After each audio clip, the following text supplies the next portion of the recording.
direction. No one can pull me out. I've always felt different from the others. I'm running away now. Fears are fading, won't stop bleeding. 'Cause I'm sick of standing up instead of going down. I'm sick of never being able to cross the line. I'm sick of pretending everything is fine. You got it, you're just a freak like me.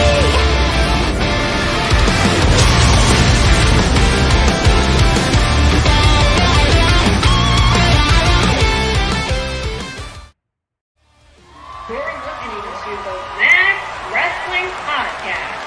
It's time to take it to the max! Hey yo, it's Thursday and you know what that means. Welcome to episode 369 of the Cap and Mo Show. This is your captain speaking with El Jefe. And do we have enough time to talk about everything that's happened this week? I doubt it, but we're gonna fucking try. We're sure gonna try. Number one contender for the TV title, your new world champion. We both had a successful week last week. So And gotta be honest, it was a successful week for WWE too. shockingly, Obviously, first on the agenda, WrestleMania. There was a lot of good stuff, surprisingly. it was Mania. A couple of bad things, as to be expected, but mostly good. A lot better than last year, I think, especially night 2. Yeah. Night 1 owned the weekend yet Facts. again, but I think night 2 was a lot better this year than it was last year. No arguments here, bro, man. The stronger card was on night 1 anyway, especially like they had pretty much both women's title matches. They had the KO show, which I know we were saying it's not going to be a match, it's just going to be a brawl, but like the fact that I'm sorry, that was as much of a match as I've ever seen a match. So you know what? Hey, if anybody's the dummy in this one, it's us. So color me the dummy. especially by Stone Cold standards, that was if you've ever seen Stone Cold back in the day, that was a Stone Cold match. Oh yeah, and he like when that dude's having the time of his life in the middle of a match, that's how you know. So you know it's a good stuff. He's out here taking bumps on concrete. I mean, Yeah. I'm hoping and praying that these spots were worked. I'm hoping, but then again, I don't know. It's like, okay, he's bumping over here, bumping over there. He's hurting, boy. That unless he was just buzzing so much, which is very much a possibility. He was drinking a lot of beer throughout the match. I was about to say those American lagers, maybe they hit a little harder than we think. Yeah. Lager is the stuff. Good stuff. But yeah, I mean, to take a friggin' suplex on a concrete floor when you've been out of action for 19 years with neck problems and knee problems and whatever else he's had, The whole nine. I think it's probably a good thing he didn't go as far as taking a power bomb from KO. Yeah, I think- that's smart. Was the suplex the only bump he took? Because he pretty much owned Kevin Owens throughout the match. Yeah, I want to say if anything, he took some strikes. Yeah, But that was about it. and he hit his own suplex on the stage, and then of course there was a couple of stunners. But yeah, that was pure Stone Cold brawl, and I know somebody said like that wasn't a match. Like the biggest example I could think of, Stone Cold Rikishi, No Mercy, 2000, and is it 2000 or 2001? Right. That was pretty much the same thing. He didn't even take his t-shirt off for the match. He just bitched Rikishi throughout the whole match and then tried to run him over and got arrested. But I mean, it worked perfectly. It worked perfectly, yeah. That was Stone Cold for you. Another great example, Triple H and Stone Cold Survivor Series. That was 2001. No, that was 2000. 2000. Actually, I think No Mercy was 2002. Now I think about it, 2000 as well, not 2002. Because yeah, Survivor Series followed that, and that was the same thing. It was a no DQ match. Triple H he obviously revealed himself as the guy who came up with this whole master plan to run over Stone Cold, and the match was pretty much Austin just beating up Triple H, drinking beer, and then it spilled backstage, and then he threw Triple H off a forklift. But then it was quite literally what they did with KO.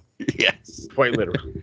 So yeah, there's some fine examples back in the day of how that was just as much of a Stone Cold match against KO that you have seen in like the 2000s, 2001. Yeah. The little 8-year-old in me just couldn't believe life was real when the words actually came out of Kevin Owens' mouth that I'm challenging you to a match. But I knew like we were going to get a lot more than we expected when he walked out in his knee braces. Yeah, I didn't. I was like, he's in his gear. That is Yeah. gear. Why is he in gear? That's Austin's street fight gear. And I was like, uh-oh. Okay, so this is really okay. They're really going to do something. They're going to get physical some kind of way, which is better than nothing. And I was sitting here with just like how you said, like a freaking 8-year-old all over again. Oh my God, it's Stone Cold. And just, it was, I'm texting everybody, hey, fucking Stone Cold. My brother's like, what? And he jumped on, and it was, yeah, no, it was one of those things where I guess I always play up to nostalgia. It was nostalgic as all hell, but it was also, I guess the adult in us was concerned for his health. Yeah, but I think once he took that suplex, you were like, oh shit, maybe he's in a better condition than we thought. Right? Or that, or what else did I say? I said, what? Maybe he's pulling a Sting. Maybe he's got fucking like something underneath his shirt. But then again, we never, you never really seen his shirt come up. So no, and he was spilling a lot of beer on it, so it was getting wet and tight, and it didn't look like there was anything underneath it. Nah, so he's just a fucking madman. And you can see obviously his biceps. He was pretty shredded for that match. I'm about to say, if you follow Steve at all outside like his social media or anything like that, he's always ripped. This dude is his fucking keto life is ridiculous. Just God, I hope he looked that good at 50. What is he, 58? Yeah, I'm pretty sure I read that. Like that's the best condition he's been in years, even though he does really stay in shape. All right, let's address the elephant in the room before we get to what I think was match of the weekend. Cody. Exactly. It was It was kind of expected. It was. I don't know how I feel about my expectations because we were like, everybody's saying it's gonna happen, but we're not quite like 100% believing it.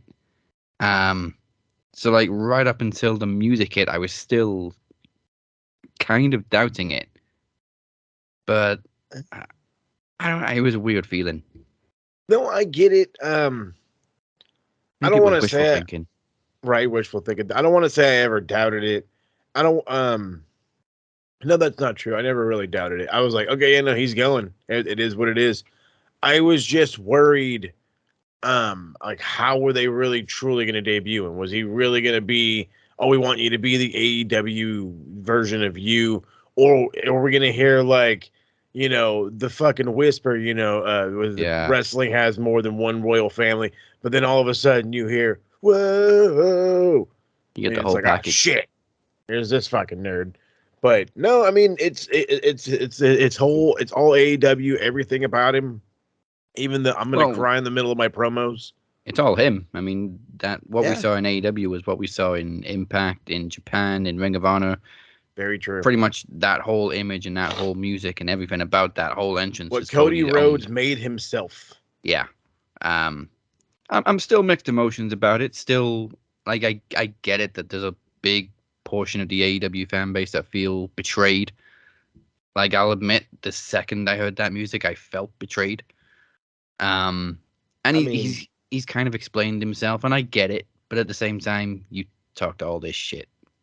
Yes, that's what I've been battling like so many fucking schmarks. I'm not even gonna call them schmarks because they're obviously not that fucking smart on fucking TikTok.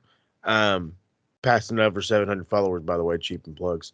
But no, I mean that's been the whole gimmick right now. It's oh, well, you guys were shitting on him, like, with the AEW fans. I'm like, I do not remember a single AEW fan shitting on the dude. I really don't. I remember some, like, in-betweeners saying, like, oh, I'm sick and tired of this guy getting a fucking push all the time. But at the same time, all the fucking diehards understood that this guy played a pivotal role. But then we also knew his ultimate goal. He wanted to be world champion. He booked himself into that corner. That was his booking move, and they did not want to break said booking move, And I understand his passion. So yeah, I'm gone. But the idea of him, I guess I don't want to say, well, you know what? What this is Cody, just like what he did when he left, when Stardust is no more and he took off to, I don't, where did he show up first? Impact. Impact. And he Yeah. showed up in Impact. Cody gambled on himself. This is exactly what he's doing again. It worked for him when he left the E. Now it's working for him coming back to the E. But this is also spinning into the conversation of how many other more of these AEW guys could be heading over there or going back to the E, or is there any homegrown talent that would also head over? Yeah, and that's the thing. WWE can't afford to waste Cody coming back, because if they do, then nobody else is going to want to come from AEW, and that's probably what their goal is. It is their goal, and you can tell it's their goal. I mean, the constant rumors already now, again, I'm not trying to believe every single fucking rumor I hear, especially when it comes down to Cody and producing and all this other shit. But the idea is they want to use him as a branch to get more guys. I'm not surprised if the MJF goes. I'm already like prepared for that. Like, I'm at that point right now where I'm like, you know what? This kid, he's a fucking kid. He's a fucking kid. And if he's going to make this move, the only thing it's going to do for him is make him an even bigger heel or get himself even that much more over. Yeah. The idea that I keep hearing of Mox going back, I go back and forth, because I know what John Moxley wanted to do when he left the E, and he's able to do it, and he's loving his life and all this other stuff. But then again, John went through rehab, and maybe he learned some things. And then I could say maybe he had an awakening, and now he's deciding, okay, maybe I do go back to the E. I'm already positive Christian's on his way back. I don't know when. I have not fucking, we just seen the fucker dude last night for the first time. I have not really seen that guy in a in-ring capacity, I want to say before tonight, in like 3 months. And that might be exaggerating. He's been the Jurassic Express's manager, basically. Has he been wrestling on Dark or Elevation? Well, like, I have issues catching up with Dark and Elevation, but I wouldn't be surprised if he isn't. Wow. The only established star from AEW that I could guarantee I don't see going to WWE would be maybe Hangman. Yeah, no, Hangman ain't going. That's for sure. If you know, and that's why I'm glad you brought that one up. Hangman, to the people, to the marks out there, it's about the money. If money talked, and I said this in one of my videos, I said if money talked, Bryan Danielson would still be Daniel Bryan. If money really talked, Kenny Omega and the Young Bucks would have signed. And if money really talked, so would have Hangman. Not always about the money. Exactly. Sometimes you can make your money. Look at them. They're making money. I mean, he's got enough to buy a motherfucking Tesla and leave it ringside, for fuck's sake. So, and he's a fucking cowboy. This was another thing that grinded me about Cody, though. He obviously didn't go for the money. The dude, I think, what was the analogy I made? The dude probably lights his cigars with $100 bills. Still to this day. He doesn't need the money, and he sure as hell doesn't need the fame. He had his own TV show. He was a judge on Go Big Show. He had everything. He's literally gone back for a belt. Mm-hmm. He's gone back to finish the Rhodes legacy in his mind. And you know what? Hey, I'll golf cap will clap it up to you. More power to you. But I think how we look at it and how they're looking at it is a little different. I can see it absolutely as a business move, your legacy move, the blah, blah, blah, blah, blah. You just had a daughter. I got to prove to her that I can be world champion unlike my dad. Okay, I get it. But then again, you fully understand what this company is capable of. And once you get on its bad side, or once they don't like you all of a sudden, when that flavor goes sour, you know what could happen. Yeah. So that's why I keep saying he's gambling on himself. If he succeeds, great. Hopefully within the first year, he's world champ. Fucking, box checked. Oh, they're going to bury me anyway? Well, I'm out of here next year. Fuck off. Or they maybe think about pushing him, and then all of a sudden they hate the idea of pushing him, and now you have to endure 2 years of being a fucker. of Yeah. just being some guy. Now- Perhaps teasing the idea of Stardust coming back for crying out loud. He's a sports entertainer again. I mean, it's fine, but again, it's you have to think about why you left and what they're capable of doing again, regardless of how much you've built yourself. Yeah. Okay? Look at Bobby Lashley. Look at the dudes that left outside, that left the E, made a bigger name, and are now getting fucking buried again. Drew McIntyre is not as once protected as he once was. Okay? And that's the fucking prime example. Like, Nah, you gotta look at it like that. Drew carried Raw for a year. Now he's chopping up ring ropes with a sword. He's chopping ring ropes. Just saying. Fucking beating up Baron Corbin. I'll also admit, like, at WrestleMania, there was a small part of me that was kind of hoping maybe this is a one night only thing. And if he goes back to AEW, he's going to have fucking nuclear heat after this. Nuclear heat. But no, it's a long term thing. Now, he did say multi-year. Now, in the wrestling business, when most people say multi-year, they mean 3. Yeah. So Unless you're Ronda Rousey. Unless you're Ronda Rousey. Now, I'm hoping that third year is is an option, or he can opt out if he wants to. Yeah. But hey, whatever. It's his legacy to chase, and I'm gonna say it now. If it doesn't happen in the first year, this was a waste. Yeah. I mean, it would be cool though if he is the person to dethrone Roman. I mean, hey, that's a fucking big ol' nudge to the AEW fan base if it is. But I also think that fucking Vince is smart enough to know that. Yeah. And I think they're going to do some kind of fuckery first, and then I get watch this happen. And I'm already pulling a Teddy. I can get into my book zone here. He wins Money in the Bank, and I believe that comes up in like 4 months, something like that. Wins Money in the Bank towards the end of the. Oh, even before that, huh? Possibly, June? yeah. Yeah, it's usually June at the latest. Okay, well then bitching. So within the next couple of months, he can win Money in the Bank. And then I can almost guarantee you 4 or 5 months from now, as much as these unified belts are a thing, they're not going to be a thing for much longer. And they're going to separate them again. And Roman will be Universal Heavyweight Champion. And then they're going to have the WWE just fucking floundering around. And he'll win it then. And, oh, there's your legacy check. And then probably just as a big giant middle finger to any other AEW guys that come over, they unify it again just to piss them off. Yeah, well, we don't know what the hell's happening with Roman. No. They waited all night for the promo at the end of Raw, and then he basically just said, "You'll have to watch SmackDown." You have to watch SmackDown. Fuck? I want to know he two hurt? things. I want to know two things. Is he hurt, and are they keeping the belts together?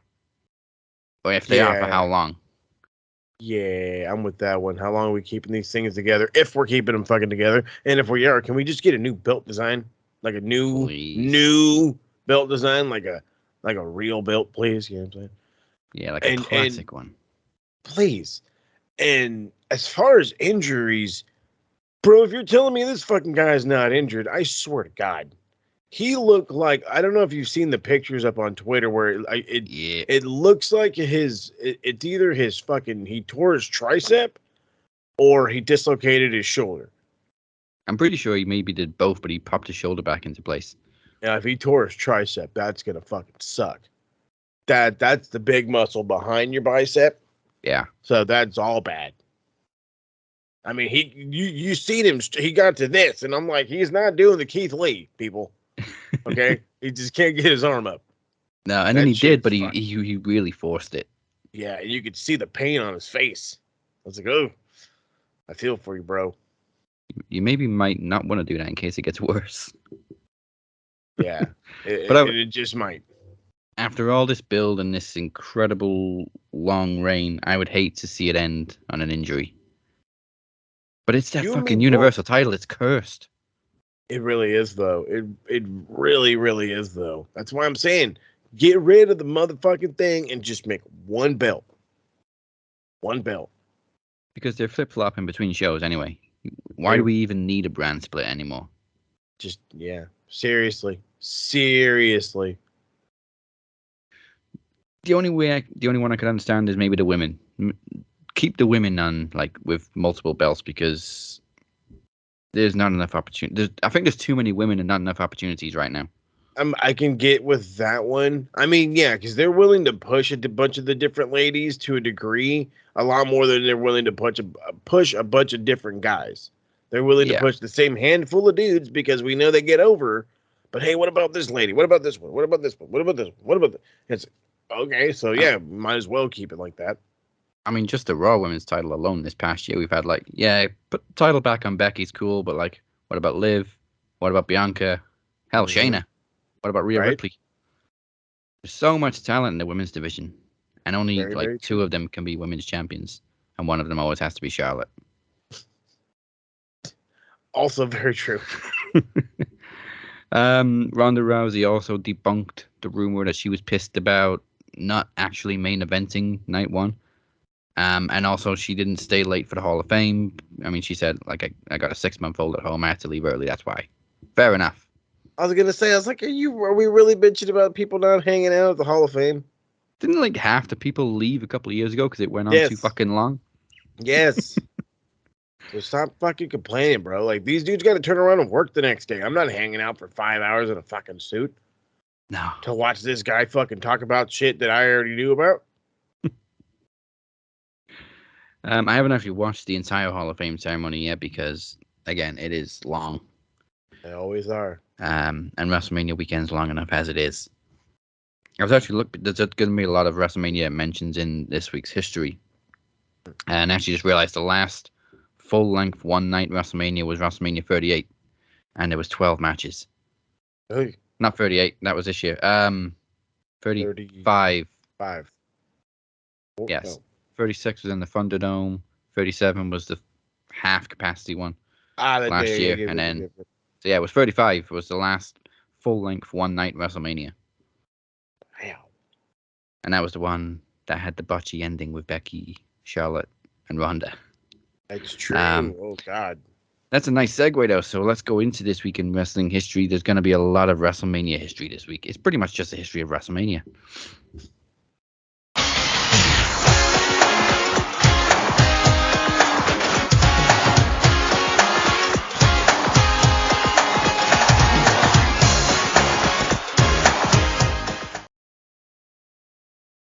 That's all right.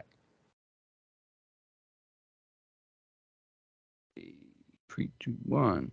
On April 1st, 4 WrestleManias have taken place on April 1st, starting with WrestleMania 6 in 1990, which was main evented by The Ultimate Warrior defeating Hulk Hogan for the WWE Championship. IC Champion versus WWE Champion. I think it was like the first title for title match. Edge was in attendance because it was in Canada. Legendary WrestleMania 6. The greatest WrestleMania of all time, WrestleMania X7, was in 2001 on April 1st, which featured Undertaker versus Triple H, and the longest ref bump ever.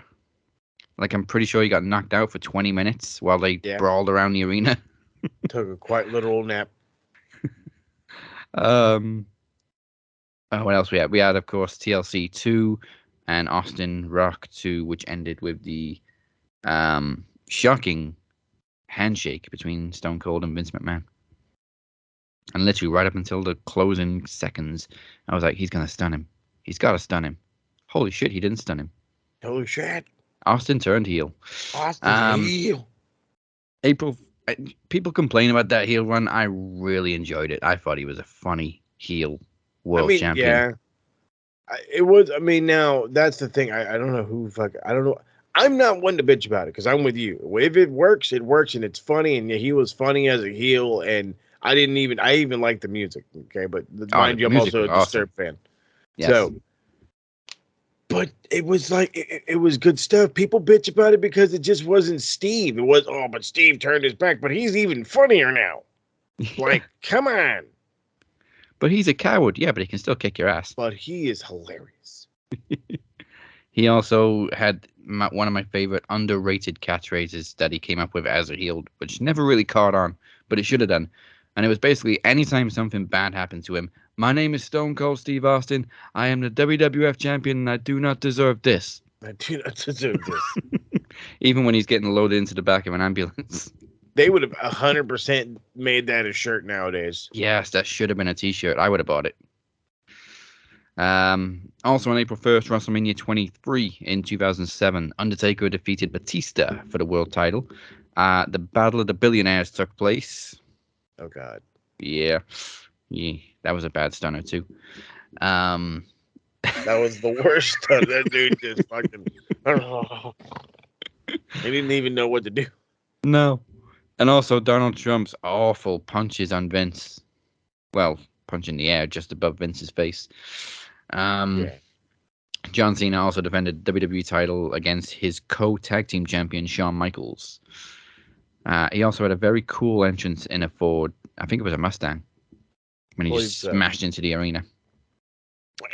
WrestleMania 28 in 2012. Emilio's favorite WrestleMania. 2012. Sheamus defeated Daniel Bryan in 28 seconds for the World Championship. The end of an era Hell in a Cell match between Triple H and The Undertaker with Shawn Michaels as special referee. Now it really has ended. CM Punk defended WWE title against Chris Jericho. And John Cena versus The Rock. Once in a lifetime. Until they did it again the next year. Like once in a lifetime, but twice. It's just so blatantly stupid. And they didn't give a shit. They still pushed it. April 2nd, we had 5 WrestleManias. WrestleMania 5 in 1989, where the Mega Powers exploded and Hulk Hogan defeated Randy Savage for the WWE Championship. WrestleMania 11 in 1995, probably the less said the better, but Undertaker defeated King Kong Bundy. Bret Hart defeated Bob Backlund in an I Quit match. Diesel defended the WWE title against Shawn Michaels. But the main event was New York Giants linebacker Lawrence Taylor winning against Bam Bam Bigelow. And we probably shouldn't even be talking about Taylor. Don't Google him, kids. Hey, don't Google Lawrence. Especially kids, don't Google him. Moving on. WrestleMania 2000, in the prelude to TLC, Edge and Christian defeated the Dudleys and the Hardys in a ladder match.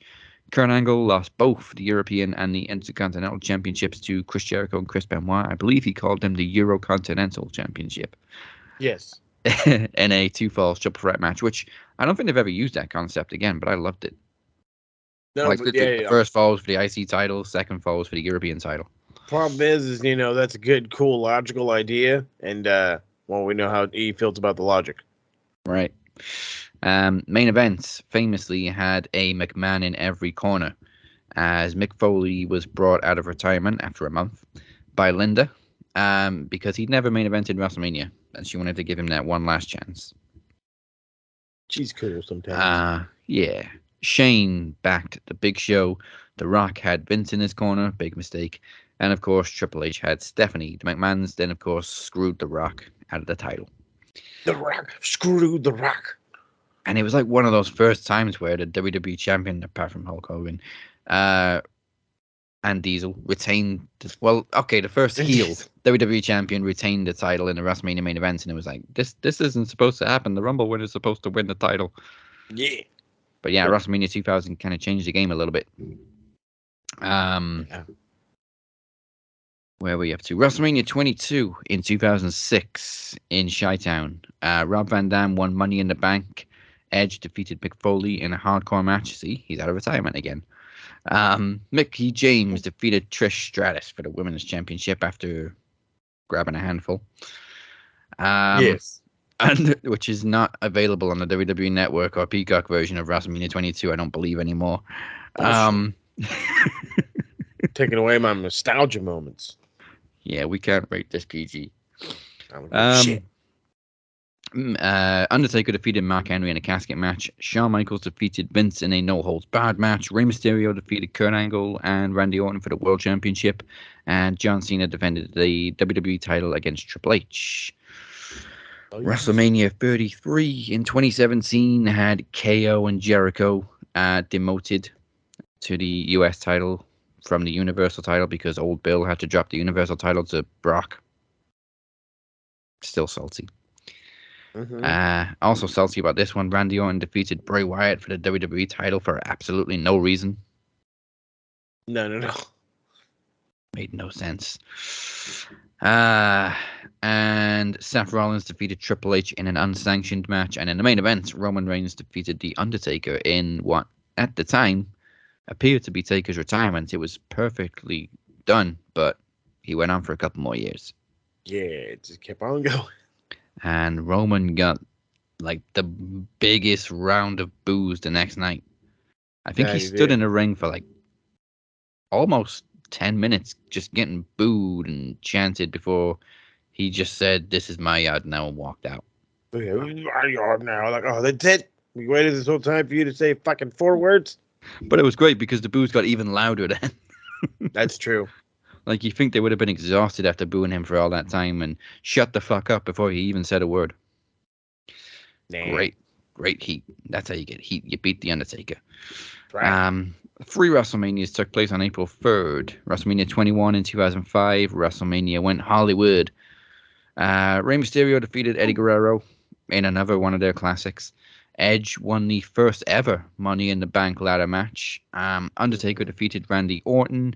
Kurt Angle and Shawn Michaels put on a motherfucking clinic. Absolutely loved that match. Akebono defeated Big Show in a sumo match. That's right.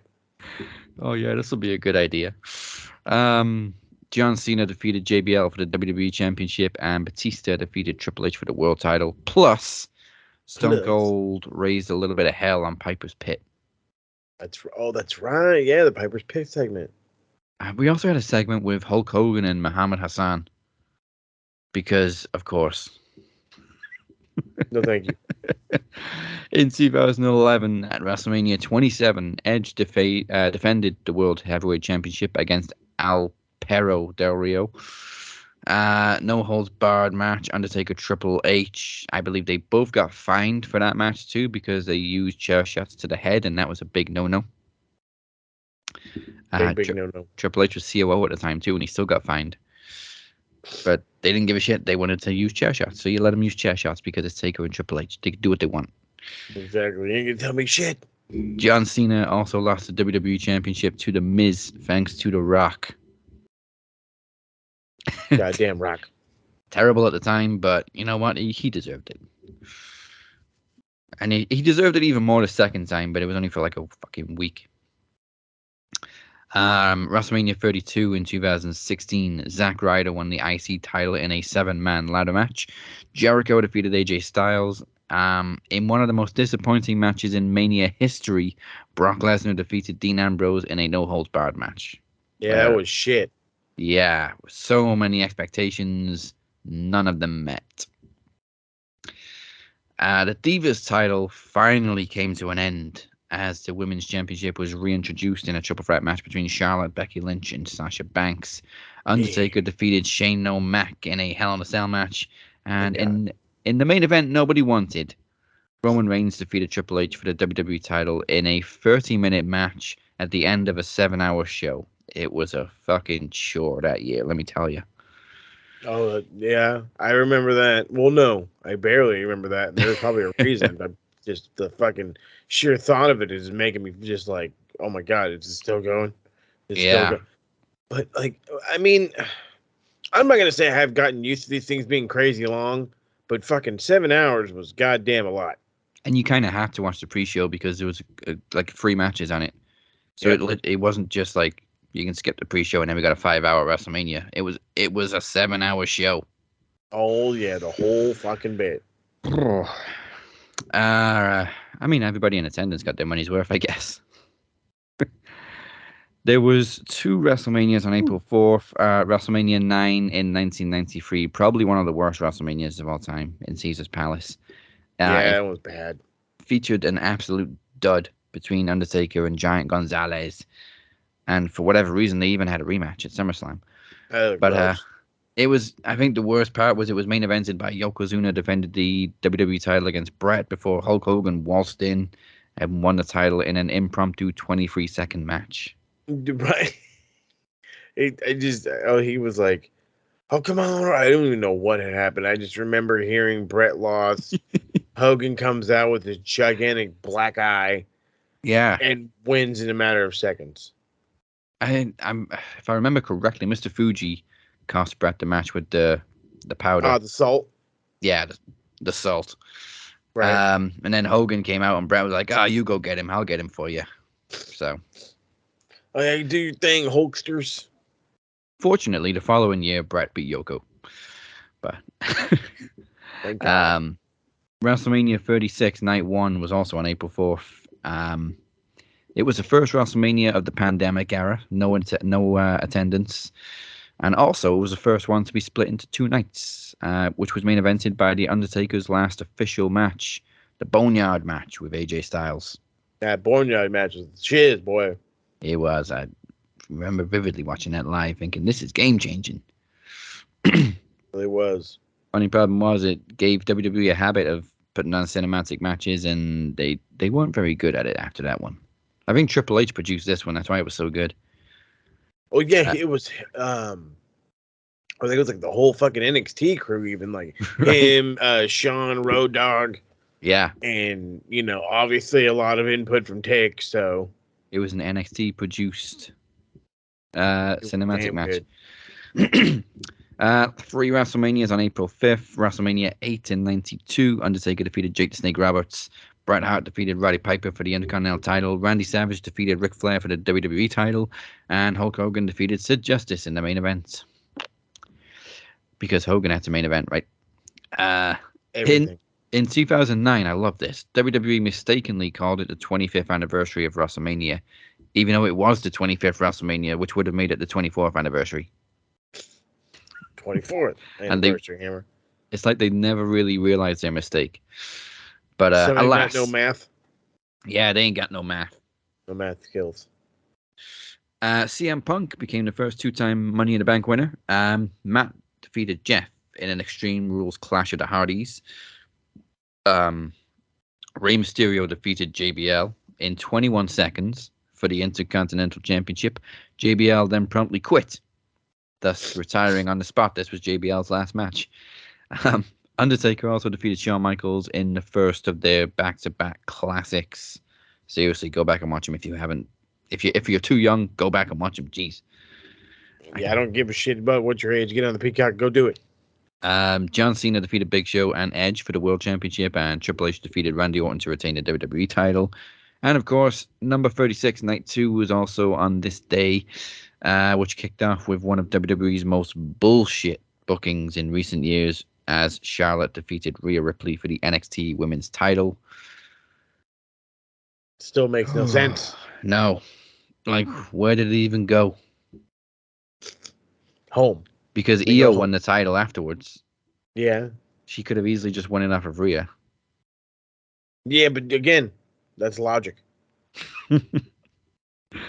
Edge defeated Randy Orton in what felt like a 3-hour-long last man standing match. Fucking felt it was. I don't give a shit what the time was, bro. I fucking fell asleep, woke up, they were still fighting on the bus. I was like, dude, I like both of you guys, but you're fucking killing me. Yeah, it was very dull. And I hate to say that about Edge and Randy Orton because they've always had such great matches together. And this was Edge's first singles match in 9 years. We expected more. Oh my God. It was just so boring. Fortunately, Edge has redeemed himself in the years since after his return. Very true. Bray Wyatt defeated John Cena in a Firefly House of Fun match, and it really was fun. That was an improvement after the Last Man Standing match. And Drew McIntyre defeated Brock Lesnar for the WWE title. Also on this day, though, little diversion from WrestleMania, at Supercard of Honor 7, Jay Briscoe won his first Ring of Honor World title, defeating Kevin Steen. That's right.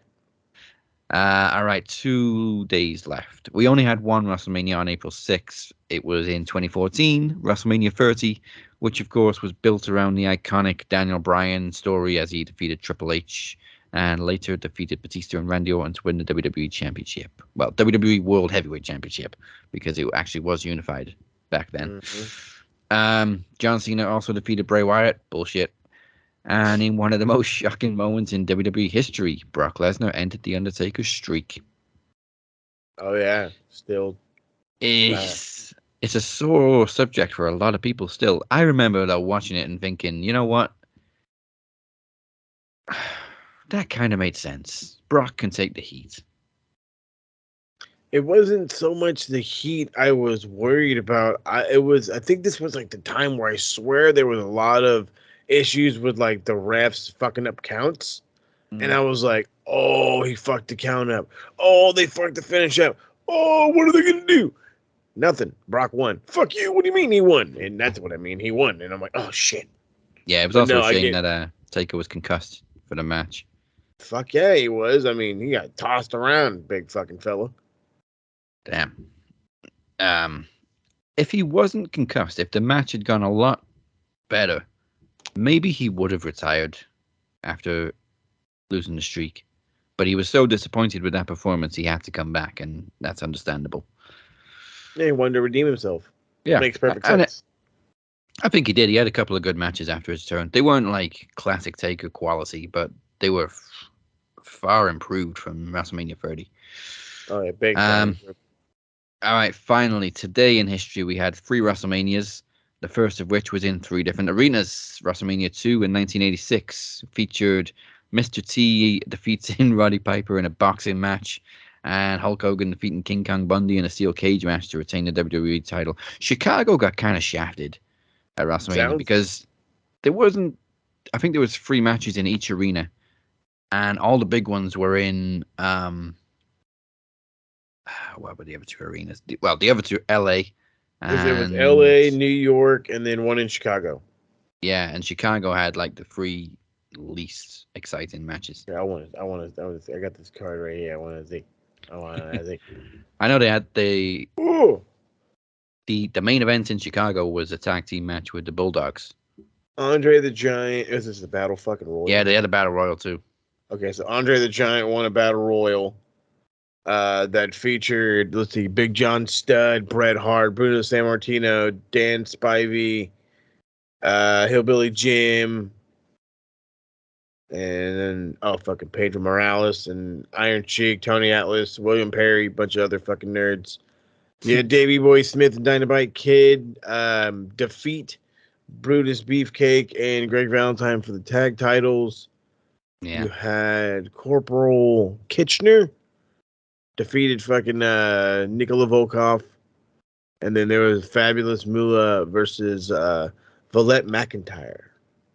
Yeah. I don't know who the fuck that, or Velvet McIntyre. I have no fucking idea who the fuck that is. Chicago in a minute definitely 25.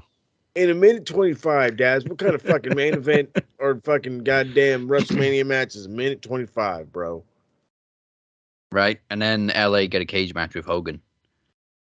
With King Kong Bundy of all up, and then you got Haas Funk and Terry. You got the Funks versus fucking Tino Santana and Junkyard Dog.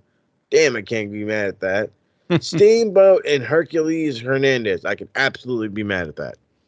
Because goddamn, Hernandez sucked. But Steamboat didn't.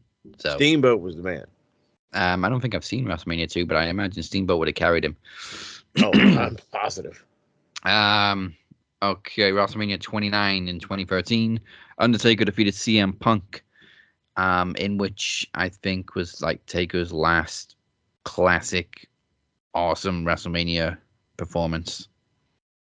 And it just got they were hit and miss after that.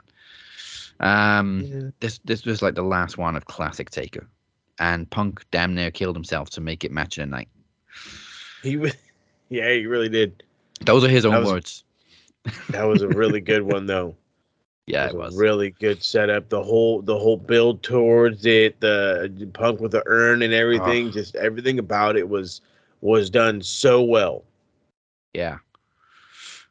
Triple H defeated Brock Lesnar in a no-holds-barred match with his career on the line. And here we go, twice in a lifetime, John Cena defeated The Rock for the WWE Championship. Twice? What the fuck? Finally, WrestleMania 35 in 2019, as we said a little bit earlier on, the last full-length one-day WrestleMania. Seth Rollins defeated Brock Lesnar for the Universal title in the opening match, and I think it was like 2 minutes, if that. Because Brock was pissed that he wasn't in the main event, so he wanted to go on first and make it a squash match. Killed that boy. Yeah. Shane O'Mac defeated The Miz in a Falls Count Anywhere match. Kofi Kingston defeated Daniel Bryan for the WWE Championship in a classic payoff to a great story. Triple H defeated Batista in a no-holds-barred match, Batista's last match. Baron Corbin defeated Kurt Angle in Kurt Angle's last match. Oh, that's right. And he got so much heat for it. And as I said, despite the botchy finish, Becky Lynch defeated Charlotte and Ronda Rousey in the first ever women's WrestleMania main event to win both the Raw and SmackDown women's titles. I feel like I've just read the entire encyclopedia of WrestleMania. Felt like it a little bit, but it is what it is, bro. That's how you know the wrestling history is hot for April. Yeah, that's what this week is. It's WrestleMania week. Okay, a few birthdays this week. Randy Orton turned 42. Madman Fulton turned 32. Shit, he's younger than me. Right? Well, he's about the same age. Scorpio Sky turned 39. I didn't know he was close to 40. Jack Evans turned 40. That surprised me too. Nah, he's old as shit. British indie icon Jodie Fleisch turned 42. If anybody's watched some FWA, you know all about Jodie Fleisch, the Phoenix. Lance Storm would turn 53. Another icon, Tiger Jeet Singh, turned 78. Oh, yeah. Chelsea Green turned 31. She's younger than me. Dominic Mysterio turned 25. Charlotte Flair turned 36, but she looks 63. It's fucked up, but it's true. Sorry. Bushi turned 39. DDP turned 66. And happy birthday today to Sanjay Dutt, who turned 40. And David Otunga is 42. And Shota Umino, who is a whopping fucking Jesus Christ, you're young, pal. The fucking kid's 26 today. Damn. Shota Umino. God damn. And for those who are confused about who the hell Shota Umino is, it was the dude that was running around with John Moxley in Japan. Yeah. Good stuff. Good guy. Really, guy's good guy. All right, it's almost time for stupid shit people have said online. But first, fucking shit. A word from Cypher.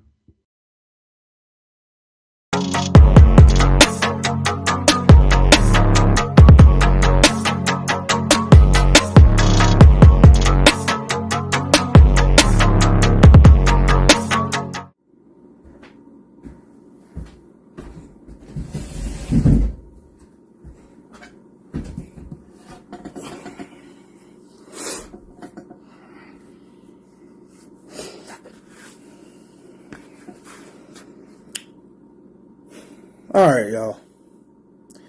So, ever since the contract signing 2 weeks ago, there's been a lot of misplacement. There's been a lot of questions. There's been a lot of shit's been blowing up. And since it's been 2 weeks, I think now is the time to put out there what happened. So here it goes. Now, let's talk about the pros of what happened. Ever since I signed with Chad Malcolm, things have been looking pretty good for you, boy. Like, I didn't know working for somebody had its perks, because we all got jobs.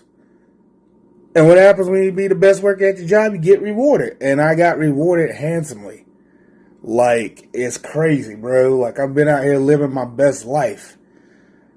It's crazy. Another pro to this,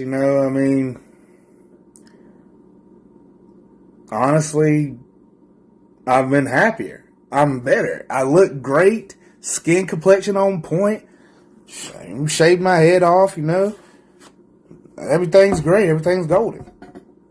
Another pro to this is I laid Travis the Walker Anderson out.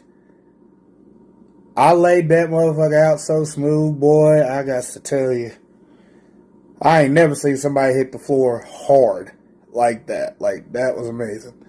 And I thought the chair shot was hard, but he even landed hard on his head, bro. So, yeah, he's got 2 probably skull fractures now. Well, 2 different skull fractures, but that's besides the point. And for the cons, there's really no cons.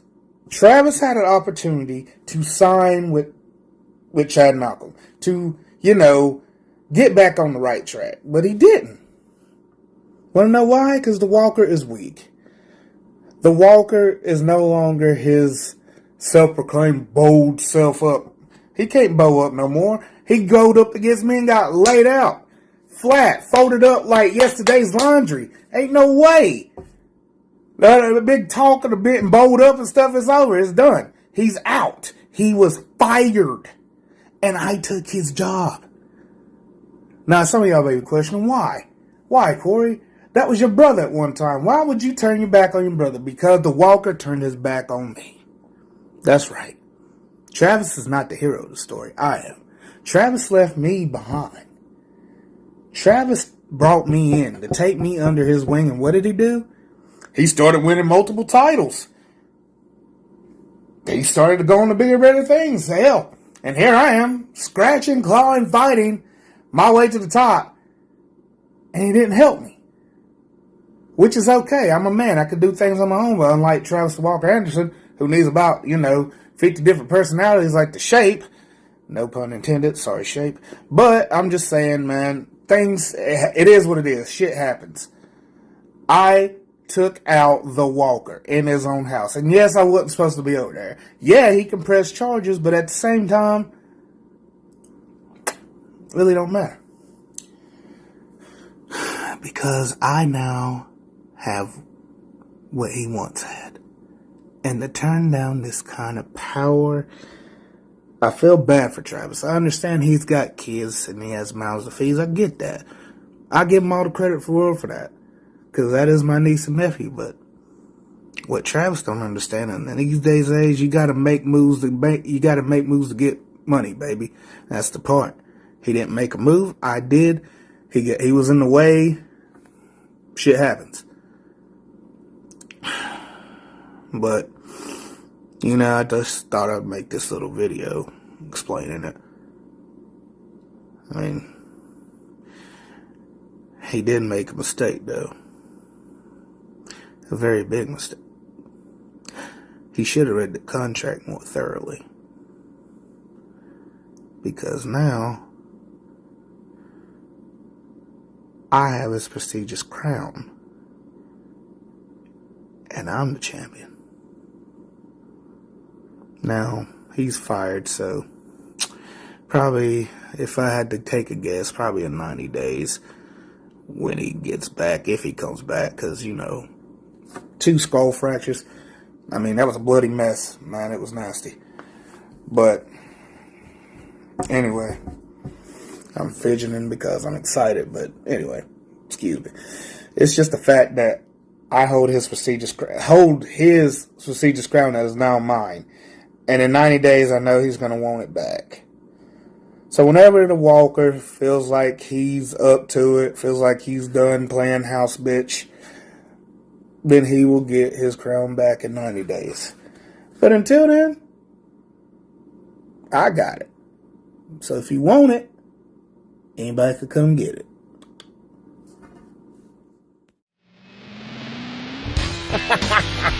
Can you believe the shit these marks say? Names have been changed to protect their stupidity. Oh, fucking shit. First up, we have Fickle Nation. Yeah. Some people will probably know who it is. Fickle Nation wanted to welcome Brandy home, and also said, unlike your former company, we appreciate y'all. I beg your pardon? Somebody then replied, is this you? And attached some other tweets from Fickle Nation, which were like, Brandy is so cringe. Brandy's such a Stephanie wannabe.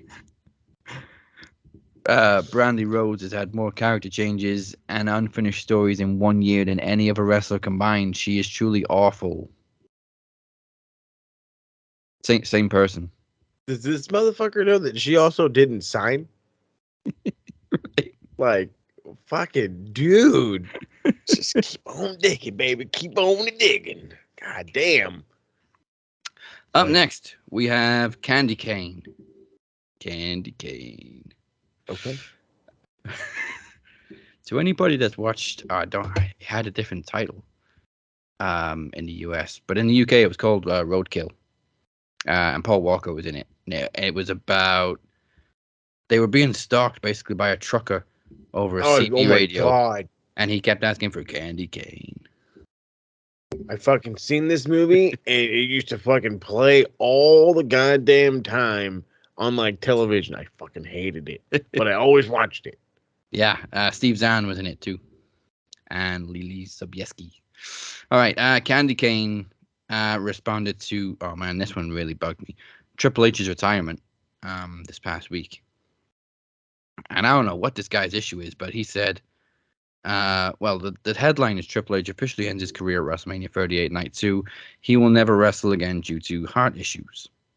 Mhm. Candy Cane replies, until the end, he was so selfish he couldn't even do a shitty injury angle where he gets destroyed and puts someone over. Good riddance to his shitty Mania entrances and to the king of B-plus players.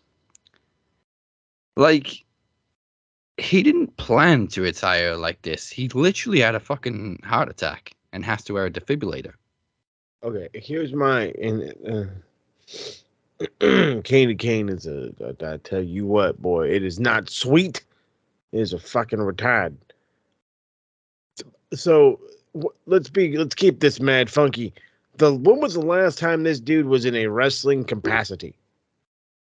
It was a house show. I think it was 2019 in a tag match. Okay, is that after that Saudi show where him and fucking Triple H, goddamn, or Orton. him and himself, no, where him and Sean went in there and fucking just ruined the place. Way after that, because then they had the one-on-one with Randy. And then That's his right. last match was at a house show with a tag match with it was like Bobby Roode, Nakamura. I think Nakamura was in it. Can't really remember, but yeah. Okay, all right, okay. So then again, why the fuck does he need to do a goddamn angle to be like, oh, brother, let me put you over, brother? I haven't fucking wrestled in almost 4 fucking years, you goddamn, just like, oh my Yeah. God. The sheer stupidity of some people. And I could have another heart attack any moment, but just hit me with a move and pin right, me. yeah. It's okay, don't trip. My heart will take it. Oh, wait, it fucking can't, pal. Dumbass. Next up, we have. This is literally based on just the dude's profile picture. Reddy Red McRedman. There's a lot of red in his profile picture. He said, no new stars were made in the production of this show, meaning WrestleMania Night 2. Just in Night 2, like, Gable Steveson was presented as a star. Johnny Knoxville was basically a star for the night. He was a star. Damian Priest has aligned himself with Edge, a legend. Pat McAfee, don't even need to say anything about Pat McAfee, but okay. So he then responded to this saying, Gable Steveson has zero charisma.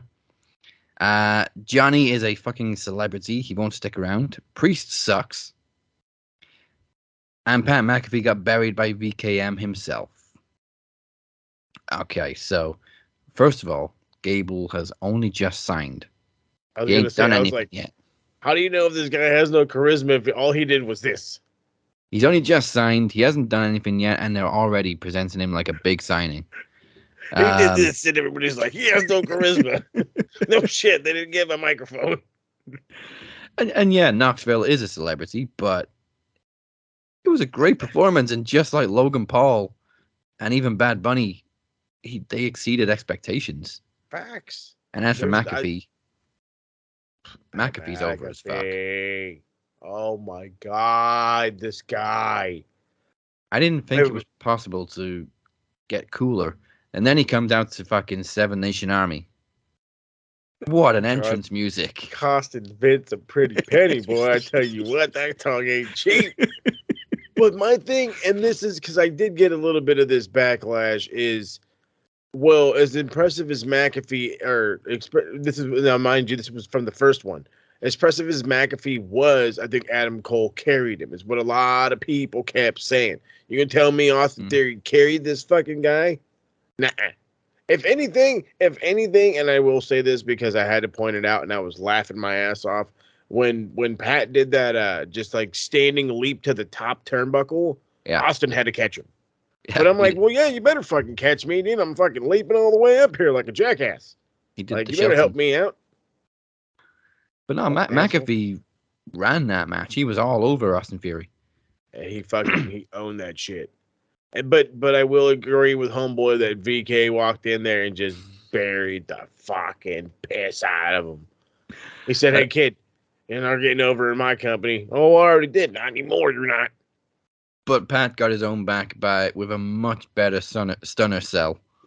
Oh, that fucking cheese. Oh, Vince, what happened, man? I don't care what nobody said. That is to me, and I will argue with everybody till I'm blue in the face. That was the greatest stunner cell I've ever seen. And I lived through the fucking era where the stunner was where everybody got the stunner.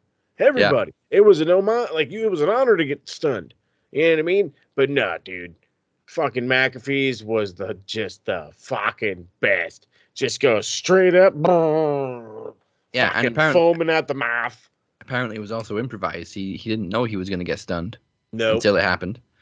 And that's how you. And then the thing. And okay, when fucking you get 50-plus-year-old Stone Cold Steve Austin, who obviously has a buzz, who is quite literally running around the ring, giggling like a little girl after he hits you with a move, you have done good, bro.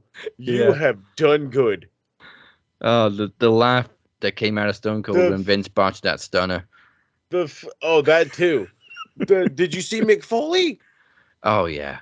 Mick Foley damn near had a heart attack. He was laughing so fucking hard. I think it's become a thing now to oversell the stunner as much as possible. Austin Theory went about 20 feet in the air. Yeah. And people gave him shit about it. You hear that? People gave him shit about it. It's disrespectful. Like, bro, you don't know fucking wrestling. Shut up. Now the Rock's like, all of a sudden my style isn't so bad, right? But Vince went the other way. He undersold it as much as possible. He does the whole. Excuse me. Does the whole. Oh god, he got hit. Oh, just crumbles like an asshole. Austin tries to catch him, and then he goes and backs off the ropes. Exactly. That's what just. Vince is like. Excuse me, like a baby deer. Yeah. Isn't that what Ed said?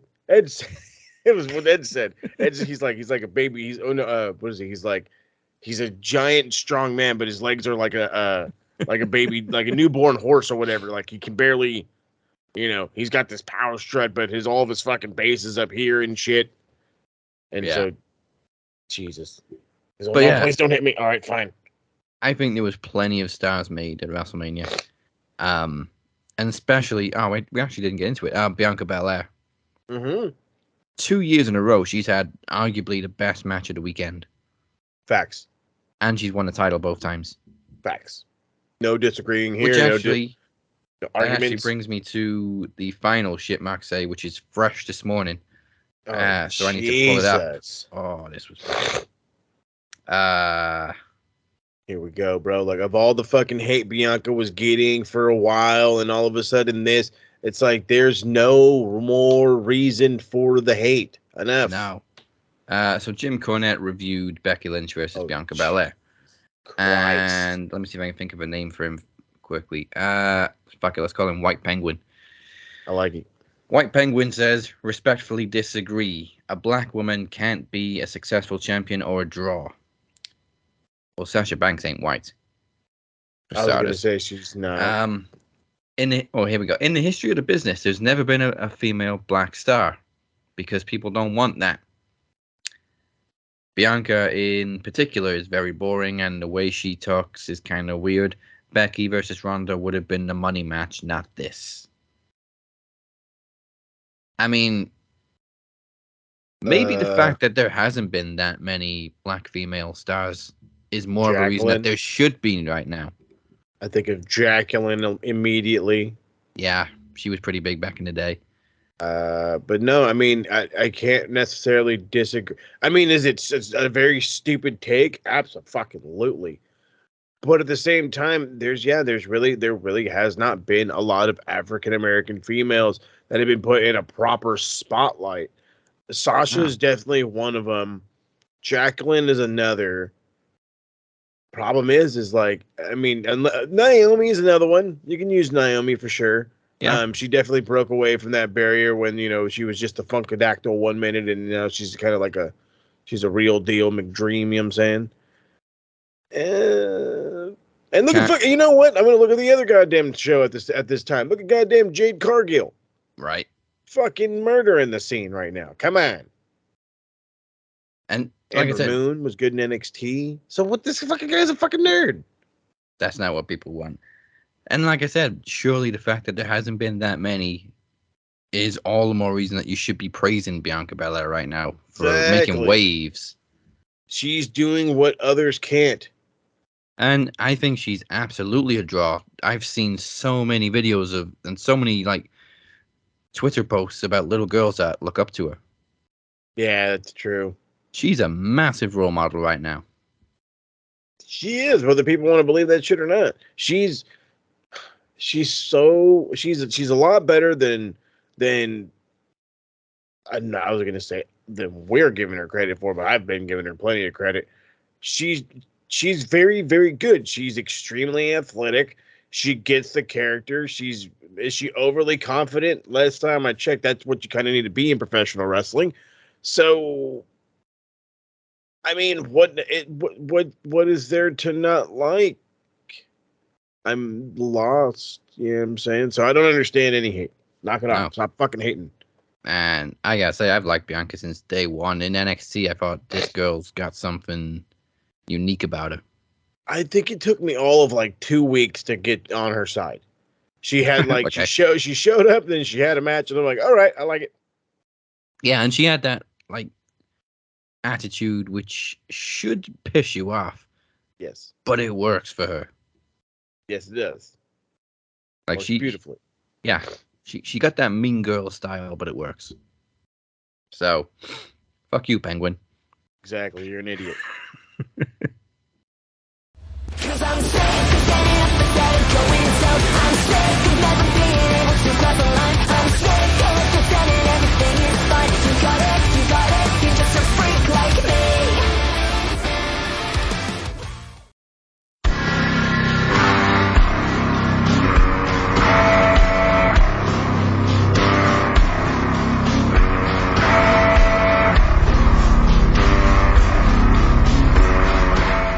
Daz, this is Velvet Sky, and I want to thank you so much, sweetie, for always being so sweet, and thank you for all of your support throughout my wrestling career. It was really nice to meet you in the UK, even though you were too shy to talk. That's okay, though. Next time, I want to give you a big hug and just thank you in person for being so sweet all the time. Congratulations to you as well on the birth of your firstborn child. I hope that you have a wonderful experience with fatherhood. So big congratulations to you on that. Oh, and I have one more thing to say to you before I sign off. At Promo Mania, take it to the max. Take care, babe. Bye. Cause I'm sick of getting up instead of going south. I'm sick of never being able to cross the line. I'm sick of pretending everything is fine. You got it, you're just a freak like me.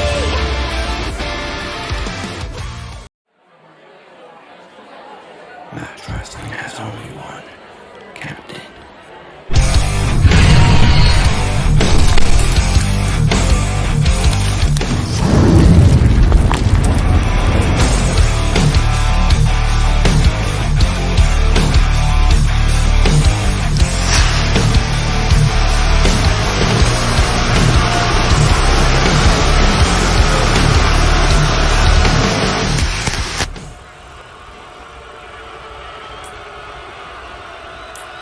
So, what do you guys want to talk about?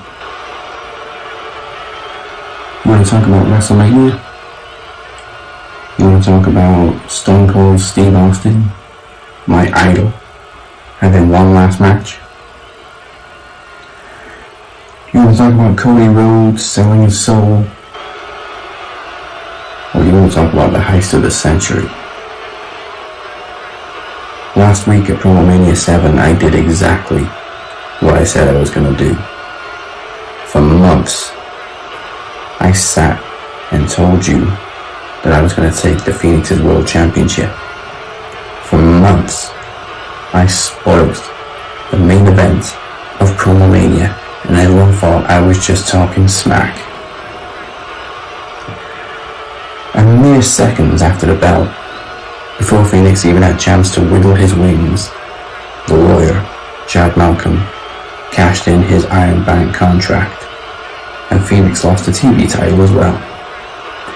And just to add insult to injury, I took his predictions title on Sunday and sent Phoenix back to the one-day club. I am once again your world champion. Goldie is back home, and I did it all by myself. I didn't need any backup. I didn't even need the Shape. What were Shape's last words to me? Maybe you don't need me at all. Maybe you were right. I cut a deal with the lawyer back in January to set up my revenge at WrestleMania, and in return, he got the briefcase and he got the title.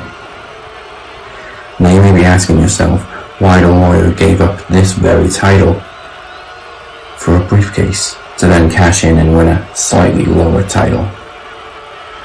Well, you see, the lawyer sees the bigger picture.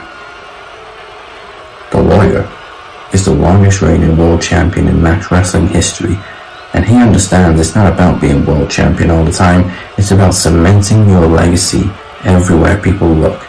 The lawyer's end game is to collect every stone and become the first match wrestling Grand Slam champion. But he gained more than a championship last week. Travis Walker Anderson didn't appreciate everything the lawyer has done for him, and in his place, a future champion in Cypher. Cypher told you that he wasn't coming back along. Chad Malcolm told you that nobody leaves the lawyer. And now you can refer to me as head of the firm. We are the jury. And we are bringing law and order back to match wrestling. Starting with you, Travis. We, the jury, find you guilty.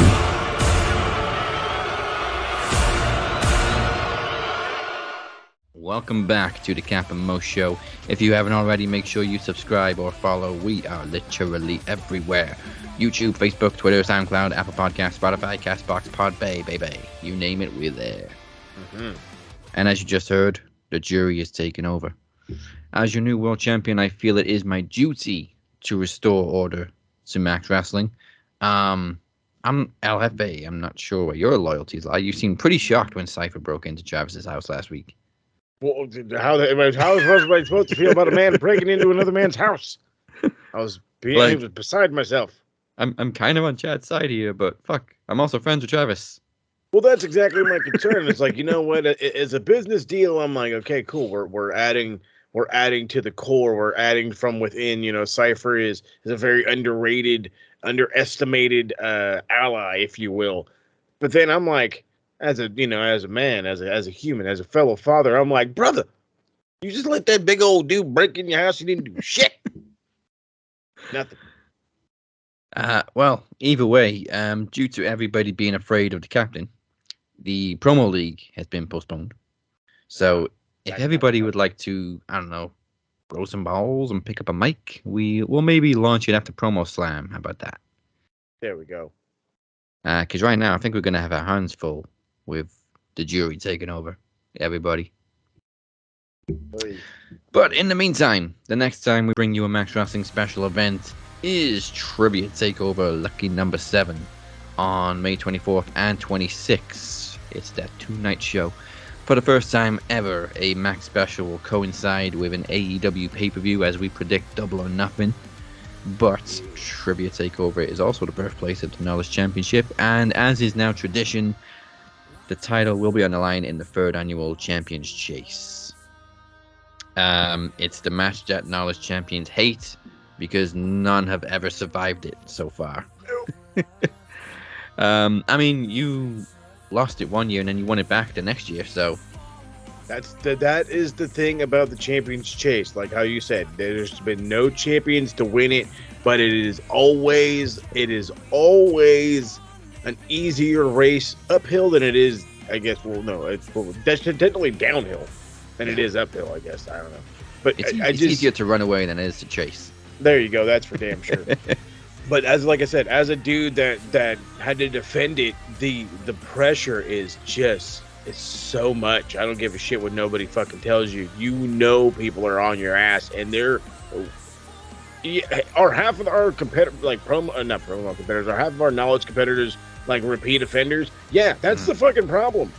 We know what these guys are capable of, and it's like, okay, if I let him get within 3-4 points, I could fucking be screwed. You know, we've seen Phoenix go with like the 5 questions at the end and just knock them out, and like, oh great, well there goes that. So it's fucking absolutely nerve-wracking. But then that's the great side of the other side of the coin. It's you're the guy on easy street. Well, if I get 4 right, he's fucked because he's got this and this, and it's like, okay, it works out on both ways, and I'm not gonna say it's as entertaining as the Ring of Games, but it is definitely up there. I think there's more pressure on Champions Chase. Sure. My favorite thing about it is obviously you have to work together to take the title off the champion, but then you have to face each other to actually win the title if you beat the champion. So true strategy comes in. Yeah, it's very much a game of strategy. So sorry, not sorry, Phoenix. To dethrone the Phoenix, all you have to do is outrun him, which should be pretty easy after the number Chad and I did on him last week. I was gonna say he's limping. I'm probably sure of it.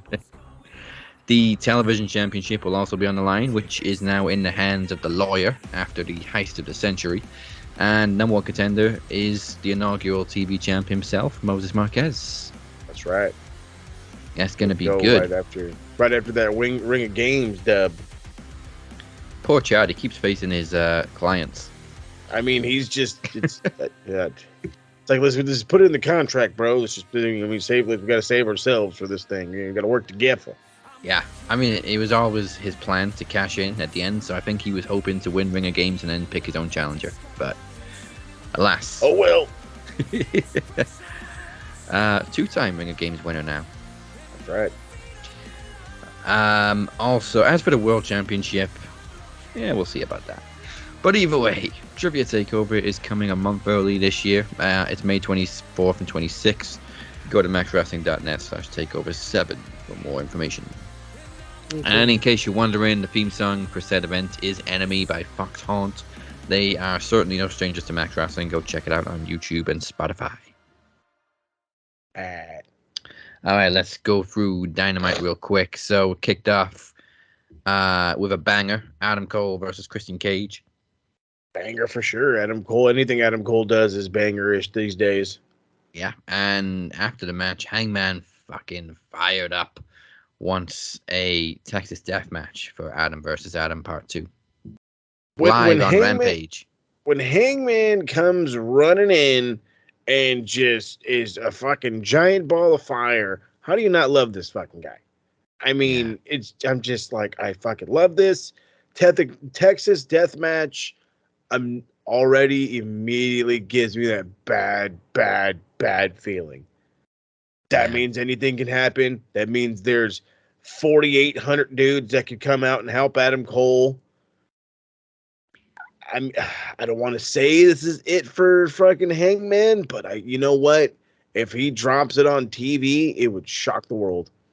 And not even like on their A show on Rampage. Exactly. He's gonna drop it on the graveyard shift on a Friday night.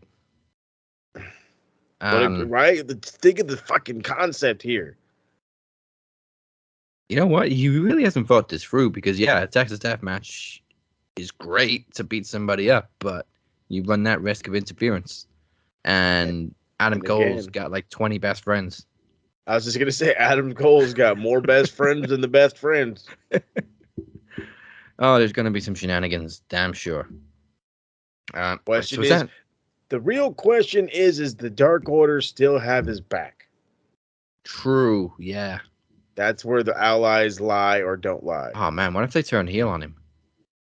Because I That's mean, Dark why- Order is supposed to be a heel group, but obviously they turned face after losing Brody. I'm just saying. Now is the time where a lot of questions are going to be answered, and we're going to start moving forward or stay in the same lane. We'll figure it out So that one tomorrow or next week? next week. Next week, I thought it was. But I mean, tomorrow's card is pretty stacked for Rampage anyway. Fucking A, right? It is.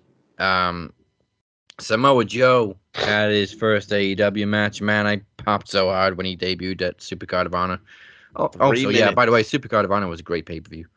Oh yeah, Super Card of Honor was personally an excellent pay-per-view. It had no bad matches. I liked their women's match. I don't even know who the other lady was.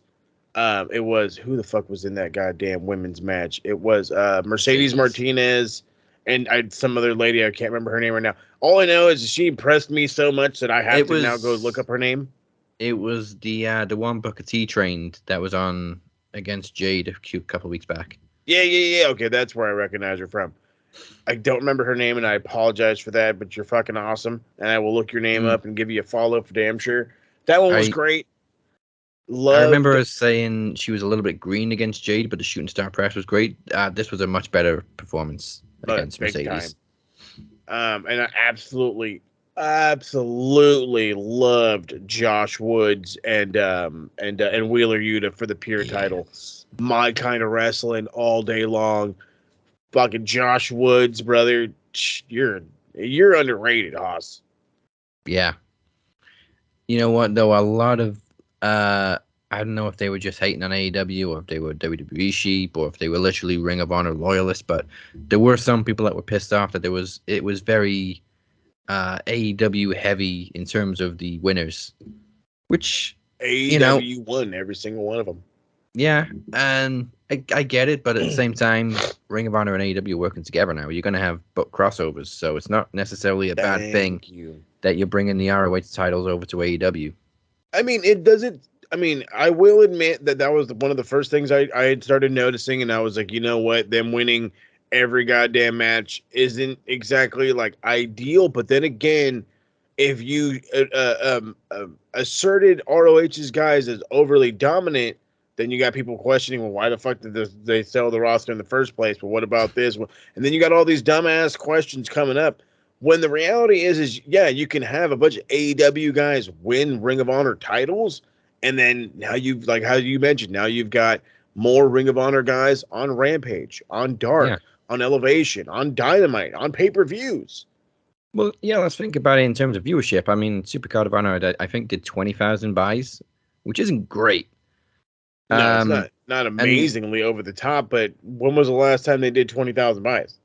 Exactly. Before and AEW AEW were getting easily triple figures every time, so you want the Ring of Honor titles on the show that gets the most viewers, so that people then become more accustomed to Ring of Honor titles and Ring of Honor talent, and maybe, hopefully, they'll watch both shows. Exactly. That's the idea. That is the idea. Long-term booking, people. But yeah, Samoa Joe defeated Max Caster. First of all, fucking love Max Caster's rap. And then the thing that kills me is, like, Joe's like a hip hop dude, so he's just kind of like, well, he's not wrong about any of this. Yeah, that was literally his reaction to every line. Joe's like, yeah, fair enough. He's just like nodding. Okay. Joe, like, yeah, I am injury prone. Yeah, I was champion back then. He's like, oh shit, I was, huh? Yeah, I do use this towel too much. Like I was telling the guys in the TSK, I was like, it's either Max Caster is finally getting over with me. That was just a good example, or overall maybe the Acclaim is finally getting over. They were hot. People in the crowd were hot for the Acclaimed. Yeah, what's really helped it for me is they've toned it down a little bit. Like they don't rely, well, Max in particular, when he does his raps now, he doesn't rely on shock factor. Yeah. Like he He'll just says find, well, funny no, but he'll shit. find it if he Yeah. needs to.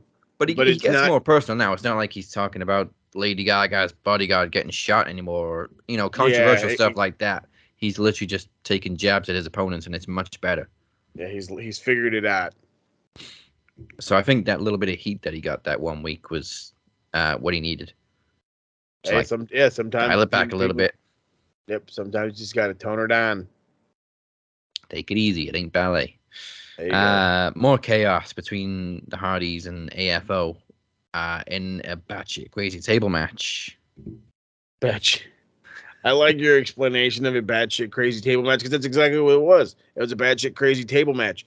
And there had to be a ladder spot for fucking Jeff, and he did his goddamn ladder spot, and I'm yelling to myself, stop fucking jumping off ladders. Well, if you can't do a swanton without pancaking somebody anymore, maybe you Thank shouldn't be you. jumping off ladders. But Exactly. it's Jeff, and that's what you expect. Yeah, if he's not jumping off a ladder, there's got to be a problem. So Surely though, it's got to be heading to maybe Stadium Stampede between these guys. After the match, of course, Yeah. Sting comes out like an angry grandpa, just beats everybody up with a baseball bat. God damn it, I told you guys get off my yard. But he's so menacing doing it. Like even though He he's in is. his 60s, you're like, I ain't fucking with Sting. Yeah, I am not pissing off Mr. Sting. Like, hey bro, get off his yard. Like I am that kid. Don't piss him off. Mr. Sting, he's making a mess on your yard. But we got a gun. Yeah, but that's Sting. Yeah, but that is fucking like I don't give a shit. Is it a big gun? Like how big? Like I love how Sting beat half the people. Well, beat pretty much everybody up with a baseball bat, and then he kind of warns Andrade not to come any closer, and he just walks past him or runs past him.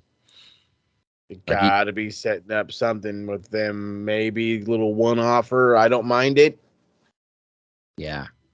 Sting is undefeated in singles competition. Not to make it weird for nobody, but it's the truth. I'm trying. When does Sting have a singles match? He's had a couple of singles matches. Oh, I missed him.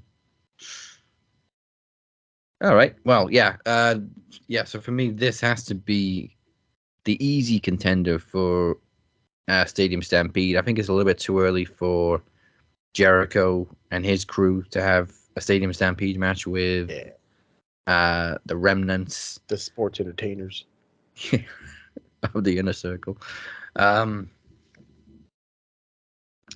The Jazz. So main event, we had the ROH and the AAA tag team titles on the line as FTR took on the Young Bucks. Admittedly, I honestly thought Bucks were going to take it. I thought that was the whole point of FTR winning the titles, bring them over to AEW, and then the Young Bucks, of course, who are like a 2,000-time ROH tag team champions, win them back. That's hilarious. I love that. Now I'm with you. I was like, the only reason they won him is so they can. The only reason FTR won him is so they can win him again on. The Bucks can win him again. But my notion and my ideals, or my ideas, I should say, were because the Bucks are going to Mexico, Triple Mania, and Right. I was thinking, oh crap, maybe it's time AAA gets their tag titles back, and it looks like that's not happening now. Preferably. I'd fucking love to see FTR in Mexico. I'd love it. They could easily work a lucha style, no fucking problem. However, the Bucks are a 25 times bigger draw. I'm sorry. I love FTR, but especially in Mexico, they know the Bucks for sure. So, Oh, yeah. I mean, I don't think there's a country in the world that doesn't know the Bucks right now. No, if they got wrestling, they know the Bucks. So whether people want to love them or hate them or shit on them or praise them, they are fucking well known. Yeah, I don't give a shit. I think Young Bucks are way up there in the list of tag teams. I don't understand the hate. You know what I mean? It's like the people that hate on the Bucks, I swear, would have hated on Shawn Michaels in '94. Yeah. You know what I mean? And it's like, and I get it. They try too hard. They this, they that. Does anybody complain about MJF trying too hard? They're fucking bad guys. They're heels. Did anybody complain about Roddy Piper trying too hard? No. This is what heels do. When they're baby faces, I will admit that they're sometimes a little overly baby face where you kind of like, you want to like them, but you also want to slap them. But when they're heels, they are, and I'll say it, they are the fucking best. You know, I mean, hell, go back to the fucking Supercard of Honor for fuck's sake. The goddamn crowd's chanting "fuck the Young Bucks" and fucking Matt Jackson's fucking humping the air for crying out loud. If you're not egging people on, you're not doing your job. Right. He's doing it to fucking perfection. The people that hate on the Young Bucks probably would have hated the Hardy Boys back in the day.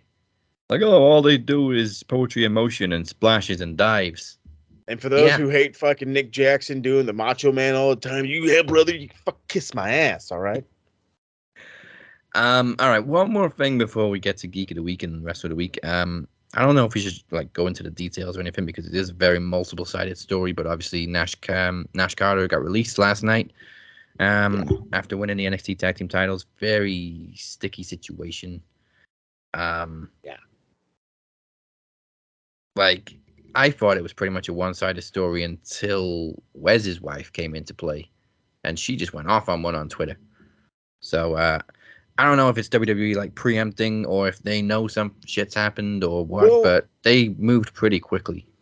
Here's what I think is going on, and I'm prepared for the heat. Now, let me emphasize all of this by stating I do not care what problems are going on in a relationship.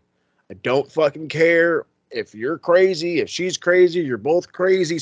I don't give a shit. You do not put your hands on a woman.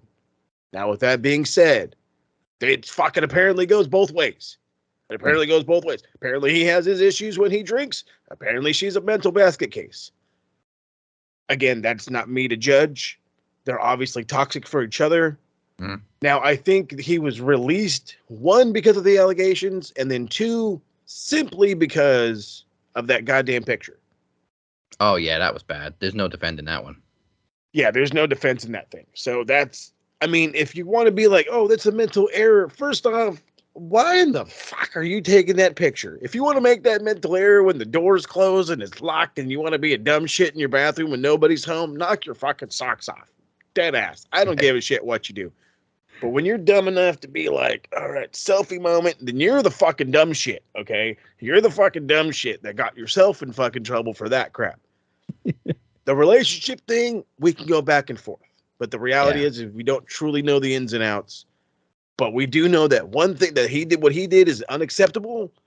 But we also do know that they're toxic for each other. So that isn't in no way me defending him. But it's also me saying, like, I'm not going to immediately call him like the worst thing in the world. You know what I mean? Blah, blah, blah, blah. He fucked up. Yeah. I'm not going to give him credit for the picture because, again, you're a fucking idiot that can record yourself and not do this. So, I don't know. It's a double-edged sword. Like I said, it's one of these things. I'm sure I'll get fucking heat about it, but it's, you know, it's. Yeah. I mean, you can walk away from a relationship. You cannot unput your hands on ladies. No. And you can always not take a picture of yourself. Yeah, doing that. The thing that got me was like she made the allegation, and then I think it was like a day or two later, she was like congratulating him on winning the tag team titles. Yeah, that was so fucking weird. Calling somebody out for assuming shit, and then of course another allegation after that. So this is where I kind of hope the only reason they fired him, because nothing is like concrete proven. I like to think the only reason they fired him is because of that stupid picture he took.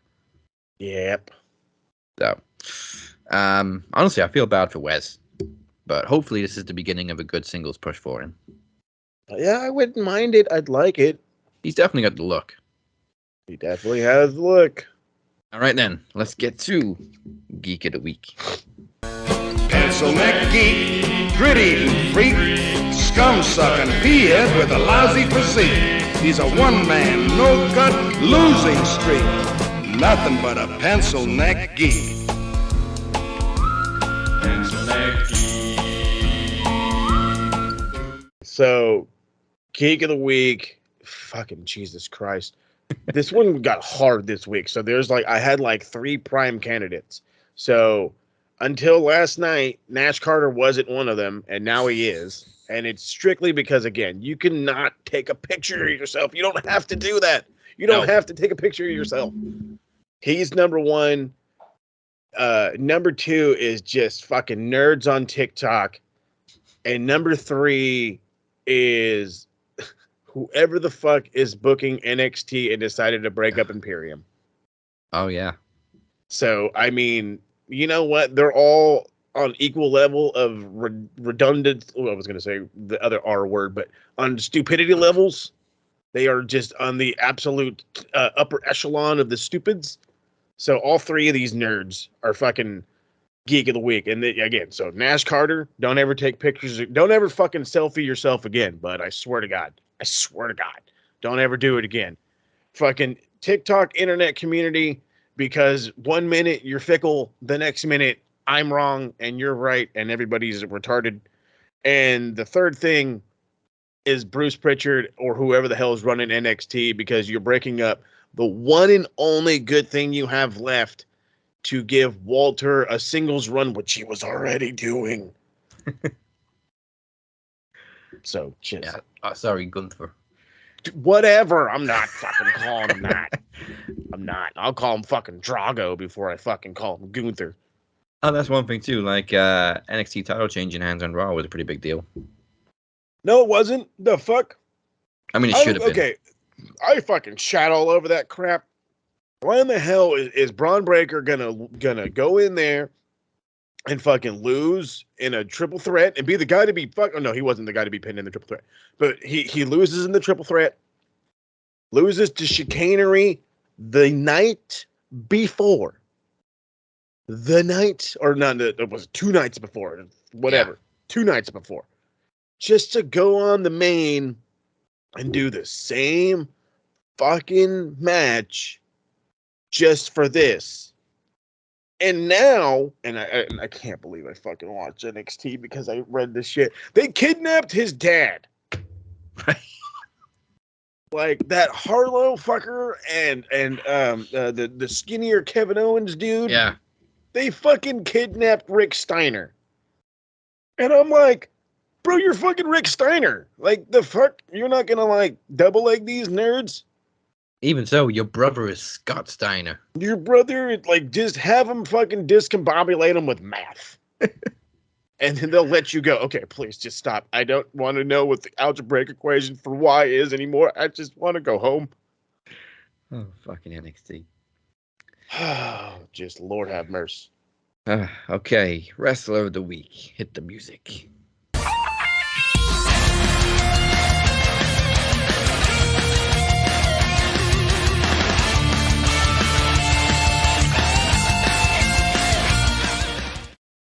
Very easy for me. I've already said this person had the match of the week. It's just paid off just had a payoff from a great long-term story. And she got her eye busted in the process. So Fuck yeah, she did. Wrestler of the Week goes to Bianca Belair because, believe it or not, Mr. Penguin, she is a fucking draw, or at least she will be. She's well on her way to being a big draw. Whether you want her to be a fucking draw or not, bub, she's a draw. And also an inspiration to a lot of young girls. Well, your week is complete. It's weird. We haven't done it like this for like 2 weeks. I know, right? Goddamn fucking Promo Mania has ruined us. And it's been a busy couple of weeks. That it has, though. So, thank you to everybody for spending your Thursday with us. You know where to find us at Max Wrestling UK on Twitter and the Captain 512 and SMRPodNet. Once again, the website is maxwrestling.net. And now listen up, you pencil neck geeks. This is what Moses has for you this week. That's right. So first and foremost, we already know if you're not following Max Wrestling UK on TikTok, you're not doing the right thing on TikTok. You're in the wrong wrestling community on TikTok.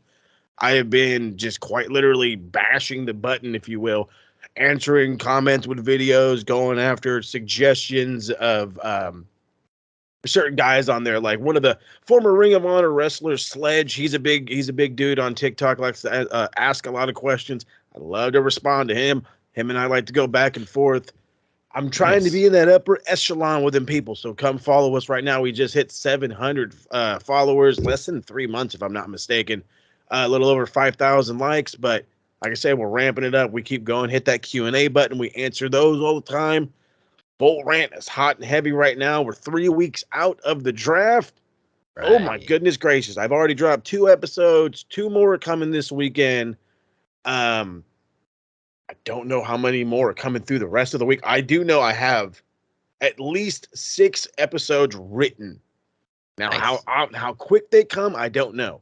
The reason why I say that is every single one of these episodes I read are about 9 pages long of my notes. So there's maybe about 30, 40 minutes a piece.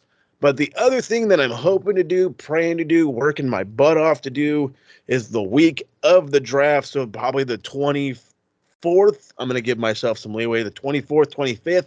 I'm going to try to drop everything I do on audio, flip, reverse it, boom, on YouTube video.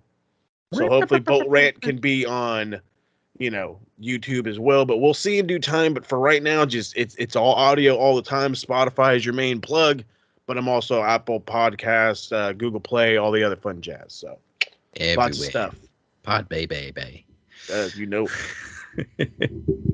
And with that said, join us next week. We don't have predictions for a couple of weeks, Cool. fortunately, because I think I'm like 20 days away from breaking Mike Larkin's combined days as predictions champion. So no pay-per-views for a couple of weeks, please. You said his name and then fucking broken records. He's going to show up now. No, Mike, please don't come back for the predictions title. I'm actually winning. We got this mud show on Saturday. I wanted. Just kidding. You've been watching the Cap and Mo. Goodbye. Mwah. And good night. Bang. Fucking peace out, you fucking bunch of morks. Yeah.